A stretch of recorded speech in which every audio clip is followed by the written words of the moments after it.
Breaking news చూస్తున్నాం. ప్రధాని మోడీతో పాటు ప్రతిపక్ష నేత వైఎస్ జగన్పై ఏపీ సీఎం చంద్రబాబు మరోసారి మాటల దాడి చేశారు. జిల్లా అధ్యక్షులు, నియోజకవర్గ ఇన్ఛార్జీలతో నిర్వహించిన టెలికాన్ఫరెన్స్లో ఇరు పార్టీల తీరును తీవ్ర స్థాయిలో ఎండగట్టారు.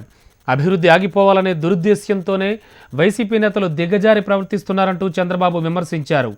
ఎన్నికలకు ముందు జగన్ దొంగ సర్వేలు చేయించడం అలవాటేంటో ఆరోపించారు. రాబోయే ఎన్నికల్లో బీజేపీతో పాటు మోడీకి మద్దతిచ్చే నేతలకు ప్రజలు గుణపాఠం చెబుతారని ఆయన అన్నారు.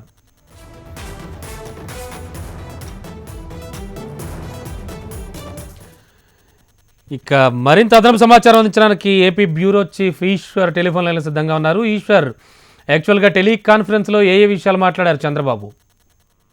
సాధారణంగా టెలికాన్ఫరెన్స్ రోజు జరుగుతూ ఉంటుంది. ఒక్కొక్క రోజు ఒక్కొక్క అంశం మీద జరుగుతుంది. దాంట్లో సందర్భాన్ని బట్టి, అంశాన్ని బట్టి అధికారులు, పార్టీ శ్రేణులు కూడా పాల్గొంటుంటాయి. ఈ రోజు ఇప్పుడు తాజాగా చూస్తే ఎలక్షన్ మిషన్ 2019 పేరుతో రెగ్యులర్ గా టెలికాన్ఫరెన్సెస్ నిర్వహిస్తున్నారు. Party senior leaders, ministers, MLAs దాదాపు 1000 మందికి పైగా ఈ టెలికాన్ఫరెన్స్ లో ఉంటుంటారు. వాళ్ళకి డైరెక్షన్స్ వెళ్తుంటాయి రోజు ముఖ్యమంత్రి నుంచి, పార్టీ అధినేత కూడా కావడంతో.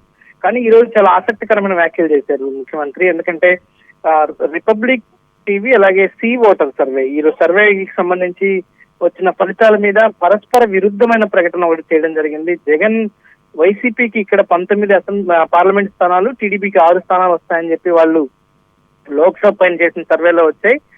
అదేవిధంగా కేంద్రంలో బీజేపీ ప్రభుత్వానికి అవసరమైనంత మెజారిటీ రాదు, గతం కంటే దాదాపు 40 సీట్ల వరకు తగ్గుతాయని చెప్పడం జరిగింది. అయితే ఇక్కడ స్టేట్ లో జగన్మోహన్ రెడ్డి డబ్బులున్నాయి కాబట్టి ఫేక్ సర్వే చేయించుకుని ఎస్టాబ్లిష్ చేయించుకుంటాడని చెప్పిన ముఖ్యమంత్రి, అదే మోడీ మీద మాత్రం ఆ సర్వేని ఉటంకపరుస్తూ మోడీ కూడా ఎలక్షన్స్ లో లూజ్ అయ్యే అవకాశం ఉందని సర్వేలు చెప్తున్నాయని చెప్పడం జరిగింది. సో సేమ్ కాంట్రవర్షియల్ స్టేట్మెంట్ అనుకోవచ్చు. ఒకే రోజు ఇక్కడ జగన్మోహన్ రెడ్డికి అయితే అన్ని సీట్లు రావు కానీ మోడీ లూజ్ అవ్వడం మాత్రం కరెక్టే అన్నట్టుగా చెప్పడం జరిగింది. సో ఇది ఆసక్తికరమైన పరిణామంగా చూడొచ్చు. మిగతా అంశాల మీద రెగ్యులర్ గా ఏ అంశాల మీద పార్టీలో చర్చలు జరగాలి, ప్రజల్లోకి ఎలా తీసుకెళ్లాలి, పార్టీని బలోపేతానికి సంబంధించిన చర్చ అయితే దాంట్లో జరుగుతుంది. దాంట్లో సాధారణంగానే పార్టీ స్ట్రాటజీస్ ని చర్చిస్తుంటారు.